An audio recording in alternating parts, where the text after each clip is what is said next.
శివుడు పార్వతీదేవికి ఒక శాపం పెట్టాడు. అది మీకు తెలుసా? కైలాసంలో శివుడు పార్వతీదేవికి వేదజ్ఞానాన్ని చెప్తూ ఉంటాడు. కాని ఒకసారి పార్వతీదేవి అశ్రద్ధతో ఆవలిస్తూ తన తలని పక్కకు తిప్పుకుంటుంది. దాంతో ఒక్కసారిగా శివుడు ఆవేశంతో, నేను ఇంత కష్టపడి నీకు వేదాల గురించి చెప్తుంటే నువ్వు అశ్రద్ధ వహిస్తావా? కాబట్టి కష్టం విలువ తెలియడం కోసం భూలోకంలో ఒక మత్స్యకారుడి కుటుంబంలో నువ్వు పెరగాల్సిందే అని చెప్పి శపిస్తాడు. అలా భూలోకంలో జన్మించిన పార్వతీదేవిని ఒక మత్స్యకారుడు చూసి తన ఇంటికి తీసుకువెళ్తాడు. ఆ మత్స్యకారుడితో పాటే చేపలు పడుతూ తన జీవనశైలిని కొనసాగిస్తూ ఉంటుంది. కాని పార్వతీదేవి లేకపోవడం వల్ల శివుడు మాత్రం కైలాసంలో చాలా బాధపడుతూ ఉంటాడు. ఈ విషయం గమనించిన నంది శివుడి దగ్గరికి వచ్చి పార్వతీదేవిని తిరిగి కైలాసంకి పిలవచ్చు కదా అని అడుగుతాడు.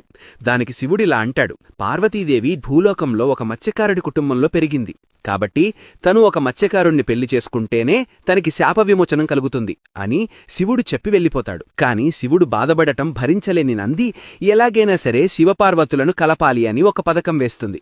ఆ పథకమేంటో పార్ట్ 2లో తెలుసుకుందాం. అందరూ హరహర మహాదేవా అని కామెంట్ చేయండి.